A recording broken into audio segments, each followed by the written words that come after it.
کوئی دنیاوی مفاد ہوتا ہے، لالچ ہوتا ہے، پیسے کی ہرس ہوتی ہے، اور اس چکر میں معاذ اللہ ایمان کی طرف توجہ نہیں ہوتی، خوف خدا کی کمی ہوتی ہے، عشق رسول کی کمی ہوتی ہے، اور یوں وہ غیر مسلموں کی صحبت کی وجہ سے ان کے مذہبی تہواروں میں شریک ہو کر بعض دفعہ ایمان کا سودا کر چکے ہوتے ہیں، تو کفر کے اندھے کنویں میں گر چکے ہوتے ہیں، اور ان کو اپنی دولت ایمان لٹ جانے کا احساس تک نہیں ہوتا، اور کہتے ہیں کہ مسلمان ہے ابتار تیری عطا سے وہ ایمان پر خاتمہ یا الہی۔ تو پیارے پیارے اسلامی بھائیو، الحمدللہ ہم مسلمان ہیں، یقیناً یہ اللہ پاک کی بہت بڑی نعمت ہے، ہمارا کلمہ پڑھنا، مسلمان ہونا انشاءاللہ الکریم جہنم سے بچ کر جنت میں جانے کا ذریعہ بن جائے گا، مگر یاد رکھیے جہنم سے بچنے، جنت کا حقدار بننے کے لیے صرف مسلمان ہونا کافی نہیں ہے، بلکہ ایمان سلامت لے کر دنیا سے جانا بھی ضروری ہے۔ تو اس لیے ہمیں چاہیے کہ ہم اپنے ایمان کی فکر کریں، اللہ پاک نے ہمیں ایمان کی دولت سے نوازا ہے، اس کی قدر بھی کریں، اس کا شکر بھی ادا کریں، اور ساتھ ہی ساتھ کفر سے نفرت بھی کرتے رہے۔ اور حدیث پاک میں ہے کہ جس میں 3 باتیں ہوں وہ ایمان کی حلاوت یعنی مٹھاس پا لیتا ہے۔ ان 3 میں سے ایک بات یہ ارشاد فرمائی کہ وہ ایمان کے بعد کفر کی طرف لوٹ جانے کو اسی طرح ناپسند کرے جیسے آگ میں گرنے کو ناپسند کرتا ہے۔ تو معلوم ہوا کہ ایمان والا رہنے، ایمان کی سلامتی کے ساتھ قبر میں اترنے اور اس ذریعے سے جنت کا حقدار بننے کے لیے ضروری ہے کہ ہم کفر سے ہر دم نفرت کرتے رہیں۔ اور علامہ ابن جوزی رحمۃ اللہ علیہ نے ایک بڑا ایمان افروز واقعہ ذکر کیا ہے۔ واقعہ کچھ یوں ہے کہ 3 بہادر نوجوان بھائی تھے، یہ تینوں ہی اسلامی لشکر کے ساتھ مل کر جنگ کیا کرتے تھے۔ ایک مرتبہ یوں ہوا کہ رومیوں نے مسلمانوں پر شدید حملہ کیا، اس میں کئی مسلمان شہید اور بہت سارے قید ہو گئے، تو یہ تینوں بھائی بھی قید کر لیے گئے۔ رومی بادشاہ دوران جنگ ان تینوں کی بہادری دیکھ چکا تھا، چنانچہ بادشاہ نے ان تینوں کو ایک پیشکش کی، بولا کہ اگر تم اسلام چھوڑ دو تو میں اپنی بیٹیوں کی شادی تم سے کر دوں گا اور آئندہ بادشاہت بھی تمہارے حوالے کر دوں گا۔ اب دیکھیے یہ کتنی بڑی پیشکش ہے، شہزادیوں کے ساتھ شادی، پھر بادشاہت، یعنی بغیر کسی محنت کے عزت، شہرت، مال و دولت، بلکہ تاج و تخت بھی مل رہا ہے۔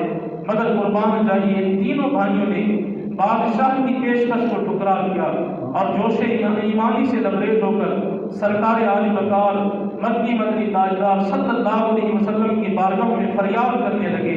تو اس پر بادشاہ کو بہت غصہ آیا، اس نے 3 دیگیں منگوائیں، ان میں تیل ڈال کر آگ پر رکھ دیا۔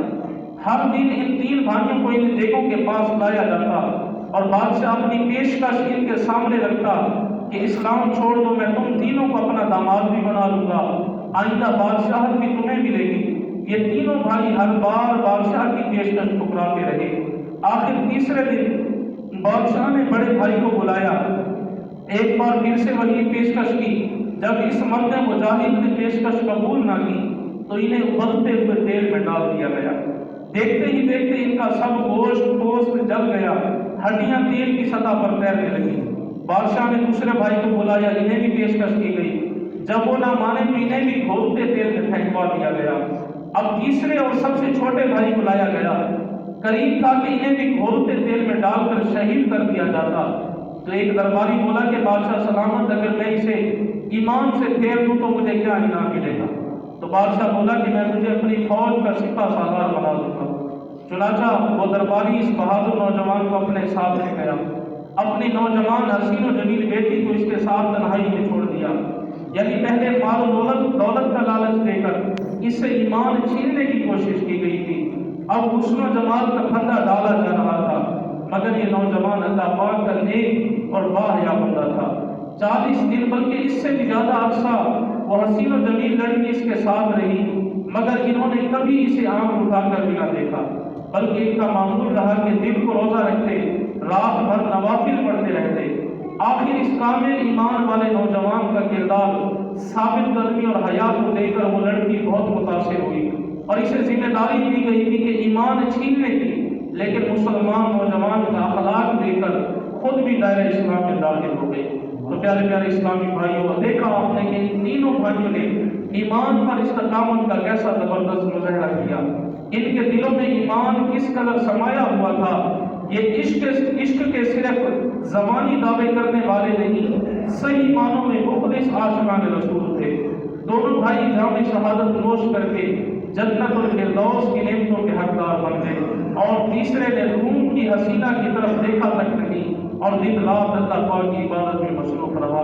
تو کاش ہمیں بھی ایمان پر ایسی استقامت نصیب ہو جائے، مشکل آئے، پریشانی آئے، غربت تنگدستی آئے، لوگ ستائیں، تانے دیں، کچھ بھی ہو جائے، ہم کبھی بھی ایمان کا سودا نہ کریں اور مٹا میرے رنج و الم یا الہی، عطا کر مجھے اپنا غم یا الہی، شراب محبت کچھ ایسی پلا دے کبھی بھی نشہ نہ ہو کم یا الہی، مجھے دے دے ایمان پہ استقامت اے سید محتشم یا الہی، اور خدایا برے خاتمے سے بچانا، پڑھوں کلمہ جب نکلے دم یا الہی۔ اللہ پاک سے دعا ہے کہ اللہ عز و جل ہمیں جو پڑھا سنا اس پر عمل کرنے کی توفیق نصیب فرمائے، آمین بجاہ نبی رحیم صلی اللہ تعالی علیہ وسلم۔